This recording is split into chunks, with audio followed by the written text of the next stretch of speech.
الإسلام ديني ومحمدا رسول الله ويقيني. Dunia ini tak sampai setengah sayap nyamuk. Kau tangkap nyamuk, ambil sayapnya sebelah. Itulah dunia. Itulah yang kau kejar dengan cara haram. Bantai saja, hantam kromo, sikut kiri, sikut kanan. Padahal yang dicari itu cuma setengah sayap nyamuk. Dunia kau kejar, akhirat melayang. Akhirat yang kau cari, dunia datang bersimpuh di bawah tapak kaki. Kalau tak percaya, tanya sama Haji Dasril Sultan Baginda. Cemana dunia ini bisa datang ke tapak kakinya? Kejujuran, jangan makan duit orang walaupun 5 perak. Ketika Tuan Haji Dasril Sultan Bagindo berjumpa sama Buya Hamka, apa kata Buya Hamka?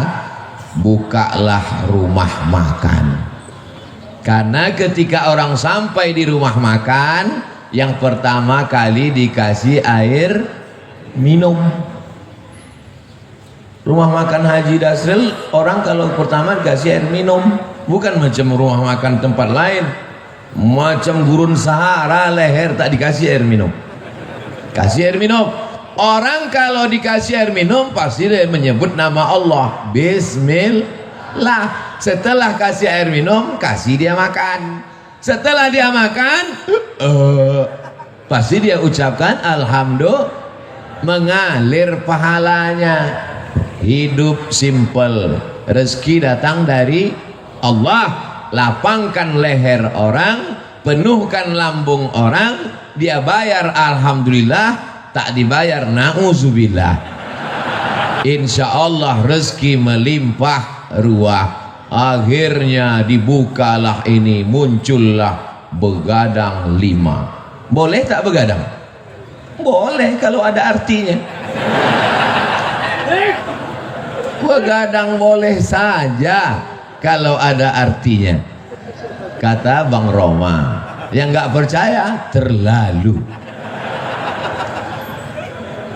Banyak orang silap, orang salah, disangkanya rezeki itu punya dia, padahal rezeki itu punya Allah. Carilah dengan bismillah, tutuplah dengan alhamdulillah, maka rezeki melimpah ruah.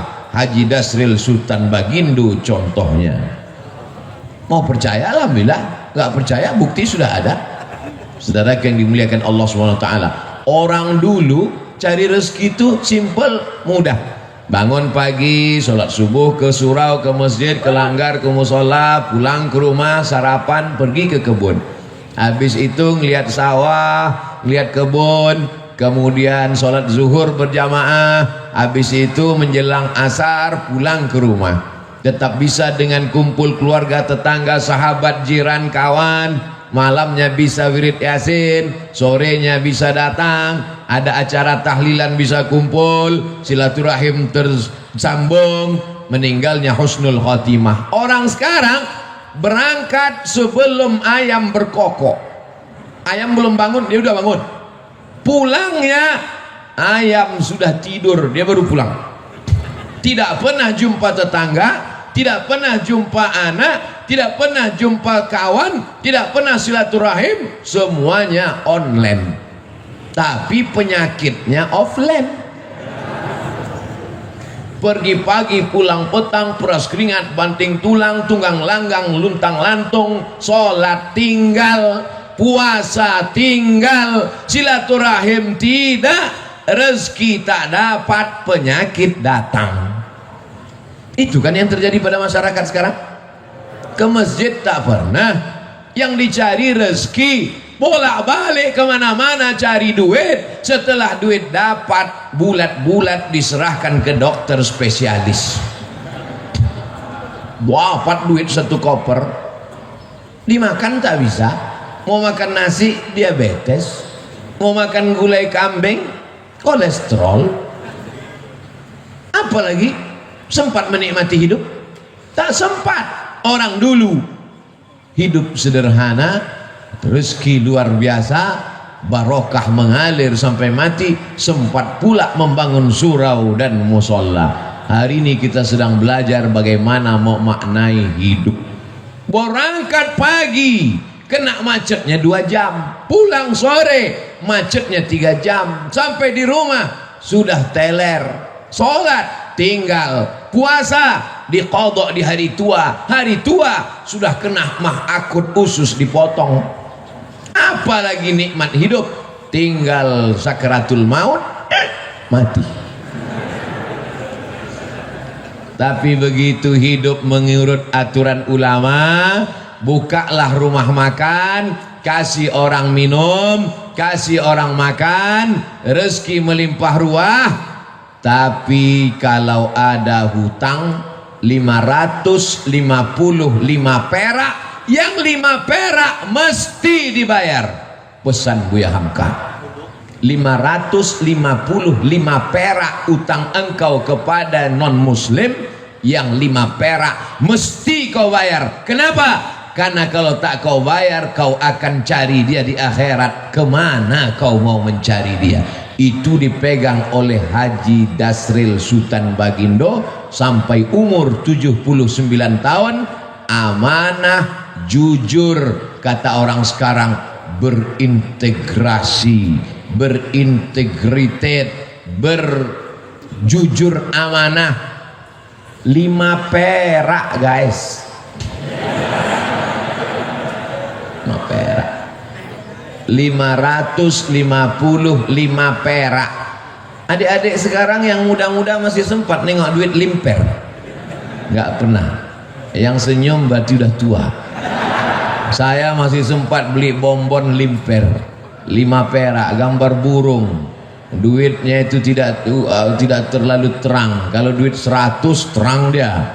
Duit 5 perak, 5 perak kata Buya Hamka, kalau kau curang, maka nanti kau akan membawa kecurangan itu pada hari kiamat. Itu dipegang Haji Dasril sampai hari ini. Ustadz kok tahu? Saya kan sebelum ceramah saya cari bahan duluan.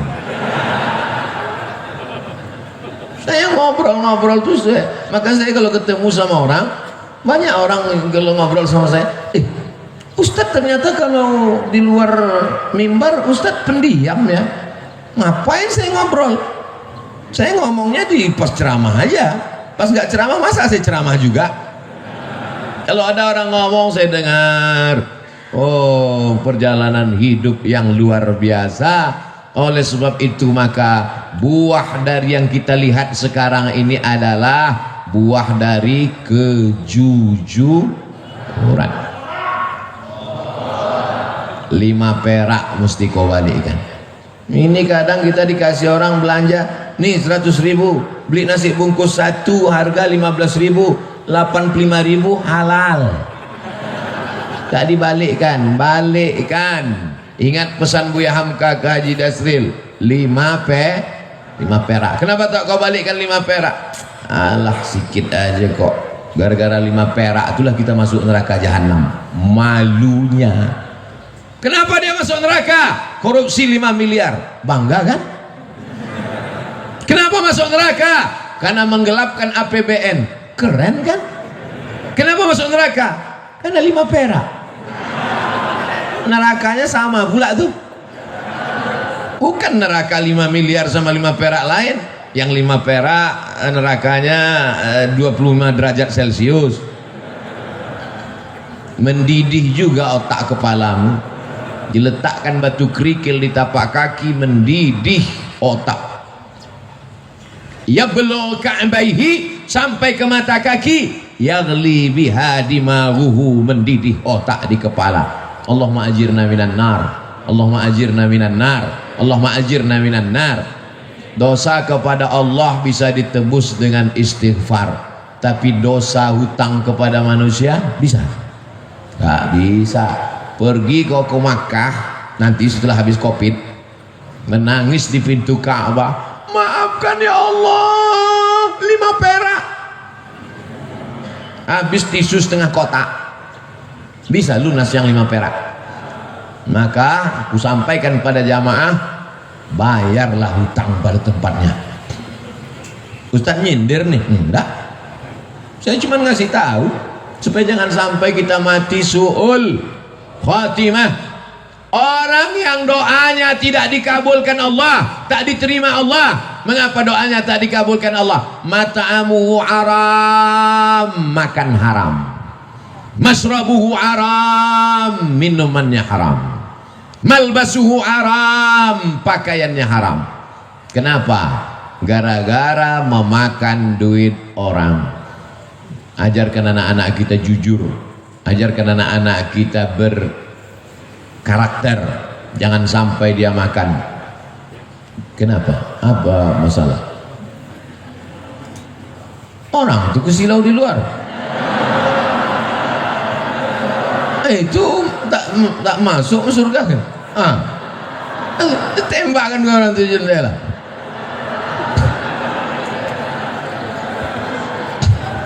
Baru saya bilang jangan aniaya orang. Masya Allah. Ibu-ibu itu layar di atas hidup. Kenapa tak ditonton layar itu? Ada layar 2 tak ditonton orang. Itu panitia tidak mau zolim, makanya dipasang layar. Di luar pakai ada layar mereka. Itu juga mereka sangat takut matahari terbit, karena kalau matahari terbit gambar itu hilang. Layar itu kan adanya kalau gelap kan, macam nonton layar tancap mereka tuh di sana. Tapi insya Allah walaupun mereka di luar, mungkin mereka lebih dulu masuk surga dari kita. Mungkin. Man kharaja fi talabil ilmi, siapa yang keluar rumah untuk menuntut ilmu, fahuwa fi sabilillah, maka dia sama dengan orang berjihad fi sabilillah. Pelajaran yang kedua, apapun profesi kita, carilah profesi yang melapangkan kesulitan orang lain, yang mengenyangkan perut orang, yang melapangkan tenggorokan orang, yang memudahkan urusan orang, maka dimudahkan pula urusan hidupmu insya Allah. Ini sekarang orang ini otaknya sungsang. Kalau bisa dipersulit, kenapa dipermudah? Begitu kan prinsip orang sekarang? Dipersulit, dipersusah, diperpayah. Begitu orang minta, Pak bisa nggak dipermudah? Wani piro, bayar berapa? Dunia ini tak sampai setengah sayap nyamuk. Kau tangkap nyamuk, ambil sayapnya sebelah. Itulah dunia. Itulah yang kau kejar dengan cara haram. Bantai saja, hantam kromo, sikut kiri, sikut kanan. Padahal yang dicari itu cuma setengah sayapnya. Dunia kau kejar, akhirat melayang. Akhirat yang kau cari, dunia datang bersimpuh di bawah tapak kaki. Kalau tak percaya, tanya sama Haji Dasril Sultan Baginda. Cemana dunia ini bisa datang ke tapak kakinya? Kejujuran, jangan makan duit orang walaupun 5 perak. 5 perak tak ada lagi Pak Ustaz, terserahlah, payah kali ceramah sekarang. Siap kita didik anak-anak kita jujur. Saya dulu kalau pulang bawa mobil-mobilan main-main, ditanya, dapat di mana tadi? Di jalan mak. Punya siapa? Tak tahu entah punya siapa. Balikkan di mana tempat kau dapat tadi. Kalau tak balik jangan pulang ke rumah. Mobil-mobilan kecil tuh menangislah membalikkan di tepi jalan. Bukan nangis karena jauhnya, sayang ini mobil bagus sekali, letakkan balik. Kalau tak kau balikkan, nanti mobil ini di akhirat akan sebesar mobil asli, kau akan pikul di hadapan Allah Subhanahu wa ta'ala. Cuman saya waktu itu kan anak kecil nggak paham. Kalau paham saya tanya, mana hadisnya, mana dalilnya. Setelah kuliah ke Mesir, belajar hadis, belajar ayat Quran, ternyata ayatnya ada. Wa may yaghlul ya'ti bima ghalla yaumal qiyamah. Siapa yang curang, dia akan membawa kecurangannya hari kiamat. Masuk ke rumah makan, rendang ada, gulai ada, sup ada, ayam goreng ada, tiba-tiba bagian bawah ayam goreng itu diambil sikit, yang rendang dicolek sikit, yang jual nggak tahu akan kau pikul seperempat ayam goreng hari akhirat. Kalau ada nanti di akhirat yang mikul mobil dinas plat merah, keren kan? Kalau ada nanti yang mikul APBD, APBN, keren kan? Tapi kalau yang mikul ayam goreng, malunya di akhirat. Mikul bakwan, wa mayyalul, siapa yang curang, ya'ti bima walla yaumal qiyamah, kau akan membawa kecuranganmu pada hari kiamat. Dosamu kepada Allah, salat sunat taubat 2 rakaat, beristighfar, selesai. Tapi dosa kepada manusia bisa. Berapa banyak orang bersalah kepada Haji Dasril, entah berapa goreng ayam, entah berapa rendang sudah diseludupkan orang, pakai bungkus tisu masuk ke kantong. Rugikah dagangannya? Tumpurkah bisnisnya? Tidak. Siapa punya rezeki? Allah. Iyyaka na'budu wa iyyaka nasta'in. Selesai 2 masalah. Masuk masalah yang ketiga. Apa yang dicari dengan bisnis-bisnis ini? Buka rumah makan 1 berhasil, buka begadang 2 berhasil, buka begadang 3 berhasil, buka nggak bisa tidur malam berhasil. Begadang itu kan tak bisa tidur malam. Yang dicari ini sebenarnya apa?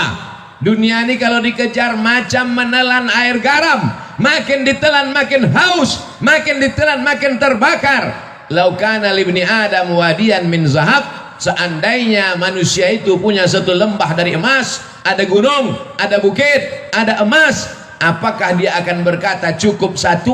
Pasti dia akan minta tambah. Tapi beda dengan yang satu hamba Allah ini, dibuka usaha ini banyak untuk bangun masjid.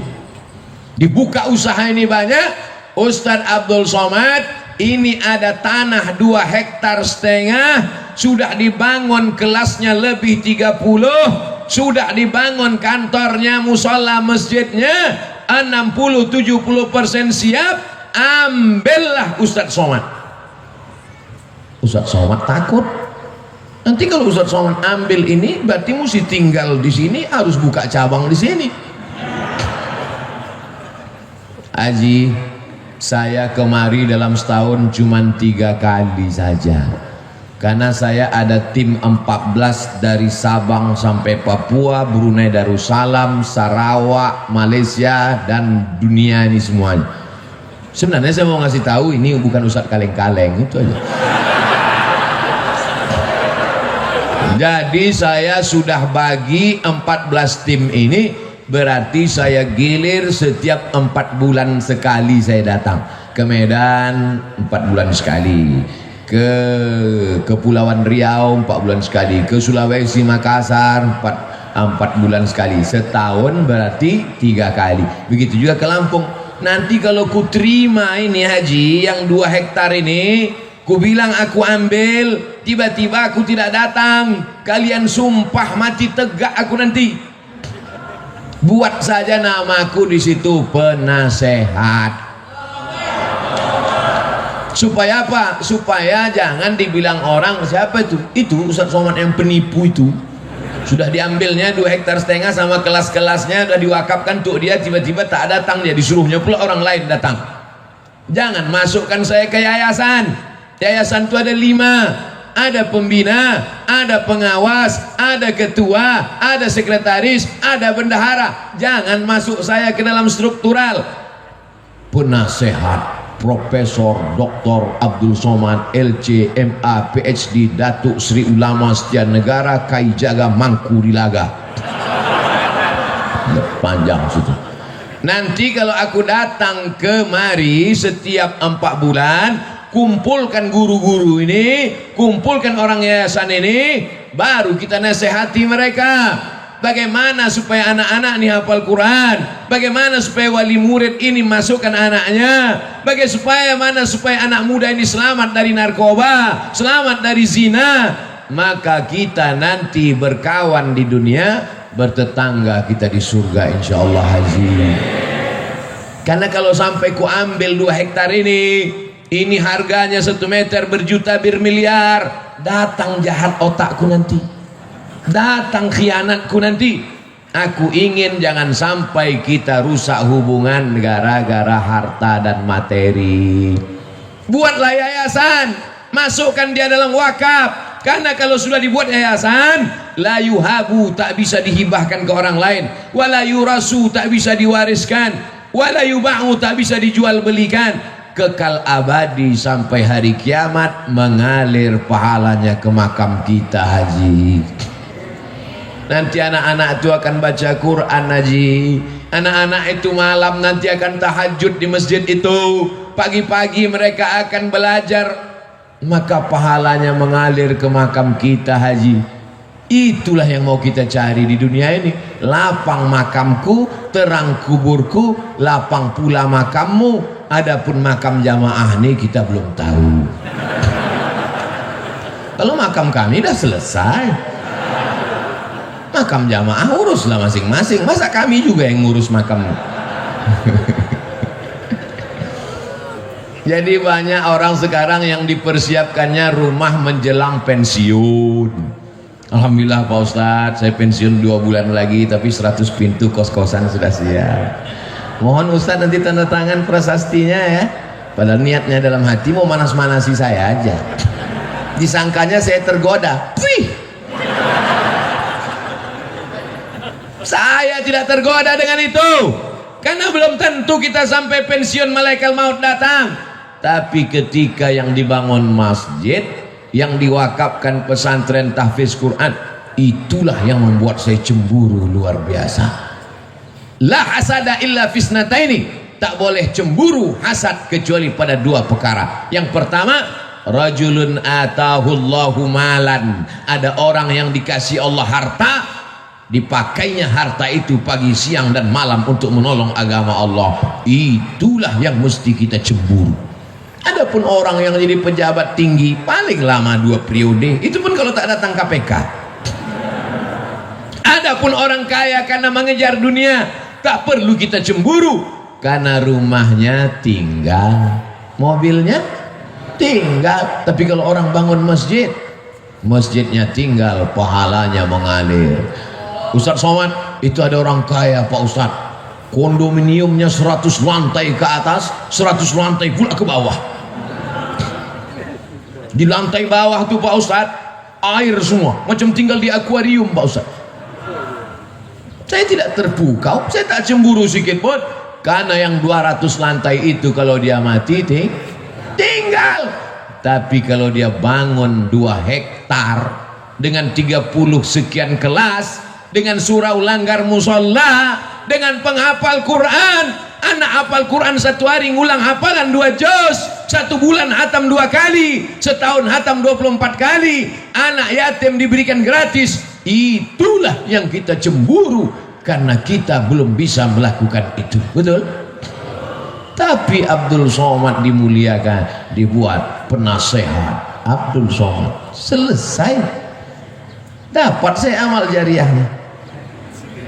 Tapi belum tentu pasti juga lagi. Ini masih dalam tahap penjajakan.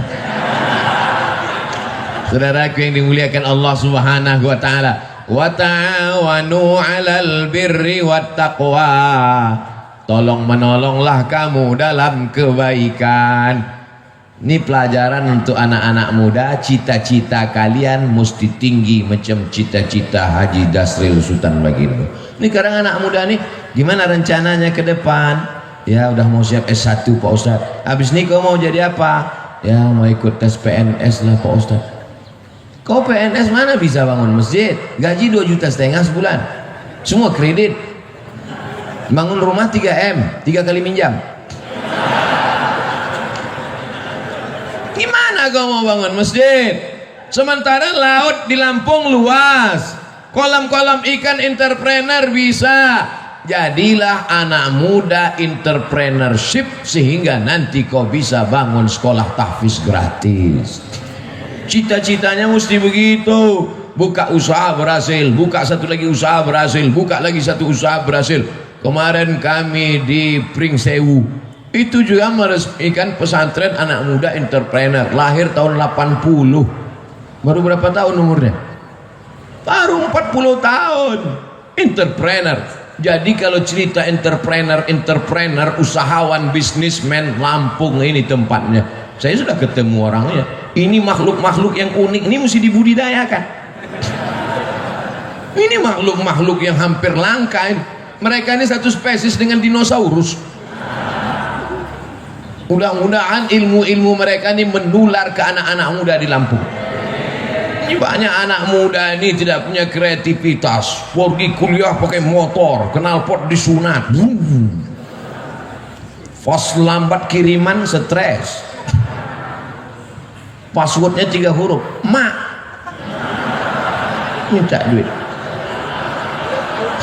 Apa ini? Makanya makhluk-makhluk yang unik ini saya sarankan mereka menulis buku. Bukunya adalah Alam Terkembang Menjadi Guru. Mereka tidak berguru di kelas, mereka tidak berguru kepada buku, tapi mereka menjadikan alam pengalaman perjalanan hidup mereka menjadi guru, sehingga mereka menjadi orang yang sukses dan berhasil sampai hari ini.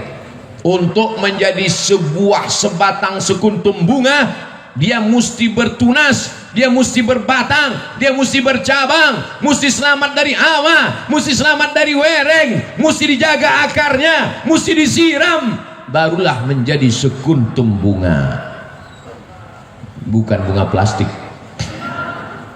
Untuk jadi bunga saja prosesnya luar biasa, apalagi menjadi orang yang menghambakan diri kepada Allah. Sudah berapa poin saya sampaikan?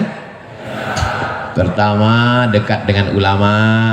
Yang kedua, jujur, jangan berkhianat, pembohong, dusta, tipu-tipu.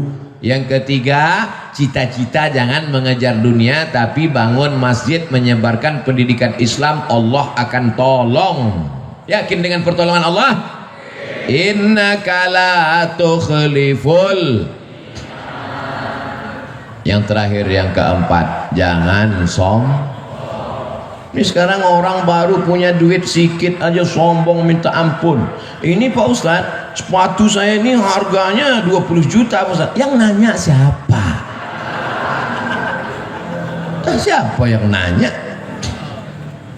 Outfit saya ini Pak Ustadz, sekali tegak berdiri 100 juta nih Pak Ustadz. La ilaha illallah. Peci saya ini dibeli orang di Jambi 12 juta. Baju jaket saya dibeli orang di Jambi 270 juta. Dilelang untuk pondok pesantren. Motor dilelang 100 juta. Kalau cerita bangga-bangga outfit, dah berapa tuh? 100. Tambah jaket 270, 370. Tambah peci 12 juta, 382 juta. Punya orang bukan saya. Ini subuh ini dikasih sorban, kasih jubah, kombinasi antara jubah Arab Saudi dengan Lampung, tapis Lampung. Masya Allah, kreasi yang luar biasa. Takut pula saya dicuri orang ini. Saya pakai terus, tapi saya pakai pas di masjid aja, pas di airport enggak. Saya takut nanti semua minta foto, pula pilot-pilot terus semua selfie ya Ustaz. Jangan angkuh, jangan sombong. Kesan saya sama orang-orang hebat ini, saya perhatikan mereka tak sombong. Ketika dia sombong, itu tanda dia akan jatuh ke bawah. Saya pun kalau lama-lama duduk di atas kursi ini jadi sombong nanti. Itu makanya saya tak mau lama di sini, 60 menit turun. Dimulai jam 5.15, jam 6.15 kau mesti turun, sadar diri Abdul Somad. Karena kalau kau sudah terlalu lama di sini, pakai baju kebesaran, ini baju kebesaran nih, XL ini.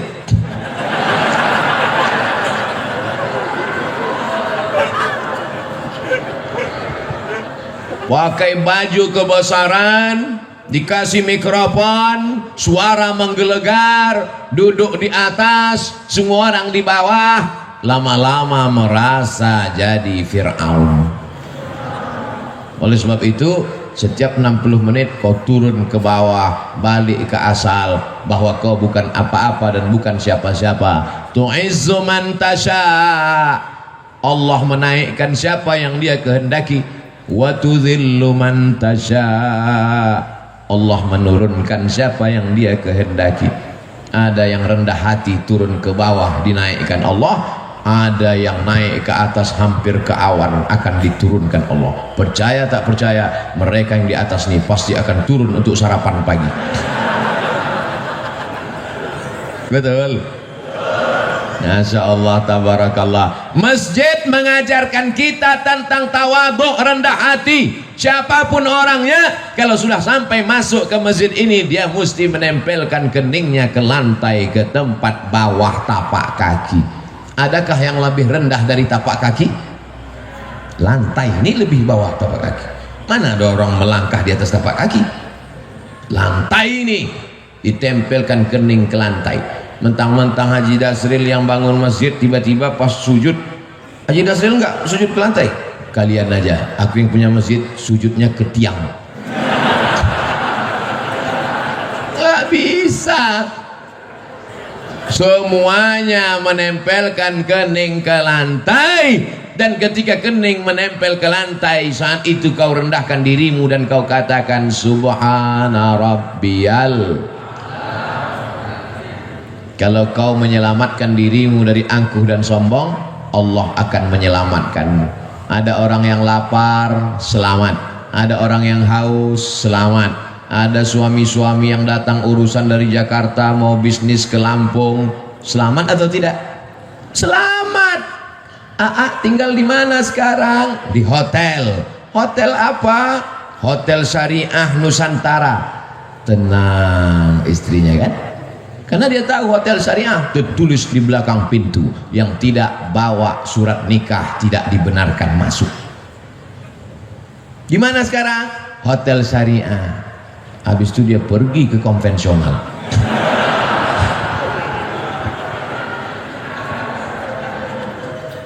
Orang perlu makan, kasih makan. Orang perlu minum, kasih minum. Orang mau ketenangan hati karena suaminya takut dilarikan pelakor, kasih hotel syariah. Selamat dunia, selamat akhirat. Rendahkan diri di hadapan Allah, disitulah akan turun rahmat-rahmat Allah subhanahu wa ta'ala. Fid dunya hasanah, otomatis itu Pak, otomatis tuh Bu. Kalau sudah fid dunya hasanah, insya Allah fil akhirati hasanah. Fid dunya morat marit, fil akhirah neraka jahannam. Kesian. Dunia tak dapat, akhirat melayang. Paling tidak kita ini mau dapat akhirat pendapat jadilah. Tapi kalau bisa dunia ini pun dapat juga. Insya Allah yang hadir di majelis ini dunianya dapat, akhiratnya dapat. Berkah itu paling banyak diturunkan Allah waktu pagi. Siapa yang paling awal bangun paginya, dia yang paling banyak dapat berkahnya. Jangan sampai rezeki dipatok. Iya. Orang sekarang rezekinya dipatok ayam, dilarikan kucing, diterkam harimau, digigit kopit. Habis bangun jam 11 siang. Malam apa kerja? Nonton bola. Kejar sana, kejar sini, kejar sana, kejar sini. Udah dapat, kasih orang lain. Gol. Bola tuh bagus untuk kesehatan, tapi habis waktu. Karena itu zaman dulu orang main bola berkeringat, sekarang main bola tak berkeringat. Game online, berjudi pula itu, duit habis. Tiba-tiba datang tagihan ke rekening bapaknya, bapak sudah kena denda 40 juta. Mana ada saya main judi? Anak bapak main handphone bapak. Banyak kejadian tuh kan. Ustadz mengalami? Tidak, jamaah curhat. Oleh sebab itu kita jaga. Duit-duit haram itu ada aja caranya keluar. Dengan cara jantung koroner. dengan cara otak sakit, dengan cara demam, dengan cara macam-macam. Tapi bisa jadi juga bukan karena duit haram, karena Allah mau menghapuskan dosa-dosa. Jadi kalau ada yang sakit, jangan gara-gara pengajian saya di nanti tetangga sakit, kau sakit ya, nah, itulah duit haram tuh. Bukan, tak selamanya begitu. Bisa juga karena Allah mau menghapuskan dosa-dosanya. Tapi jangan juga tidak bisa dihukum semua begitu. Kau kenapa sakit? Nah, itulah banyak dosa kau dulu kan. Tidak selamanya begitu. Bisa jadi juga karena Allah ingin mengangkat derajatnya. 3 kalau kita kena ujian. Pertama, hapus dosa. Kedua, diangkat derajat. Yang ketiga, sebetulnya nama kita sudah masuk dalam list VVIP di surga. Cuman pas dicek amalnya kurang. Cek, ada nama dia ya Allah di VVIP, amalnya gimana? Kurang. Uji dia dengan penyakit. Ketika dia sabar, ditempatkanlah dia. Makanya kalau nanti menjenguk orang sakit, berikan motivasi itu. Kau sebetulnya udah masuk surga, cuman amal kau kurang. Itu maka kau dibuat sakit. Maka kau sabar-sabar aja di sini. Begitu. Ini kadang orang ini jenguk orang sakit, makin sakit orang kadang-kadang. Aku tengok dari tanda-tanda kau ini nampaknya tak sampai 2 Jumat lagi gul. Matilah dia langsung. Hidup ini singkat brother. Hidup ini singkat saudaraku. Tapi efek yang akan kita terima nanti di akhirat, khalidina fiha abada. Berapa pelajaran yang bisa diambil subuh ini? 4. Ingat itu. Siapa tadi yang ceramah? Ustaz Abdul Somad. Berapa yang disampaikannya? 4. Apa saja yang 4 itu? 4 yang saya sampaikan ini tidak ada hubungan dengan calon kepala daerah dimanapun. Ini sekarang saya ceramah ini ngeri pakai angka-angka ini sekarang. Takut saya menunjukkan pakai tangan sekarang. Dimana-mana kalau dulu saya ceramah, Allah Akbar, sekarang dah. Ini Allahu Akbar. Allahu Akbar. Takut tangan dipakai orang. Berapa foto saya sudah dipakai di mana-mana. Cobloslah nomor sekian. Lihat gambar Ustaz Abdul Somad. Ini pun penipu-penipu semua. Belum duduk aja udah nipu, apalagi duduk nanti. Kita doakan mudah-mudahan kita mendapatkan pemimpin yang adil dan amanah. Ala hazihin niyah al-Fatihah.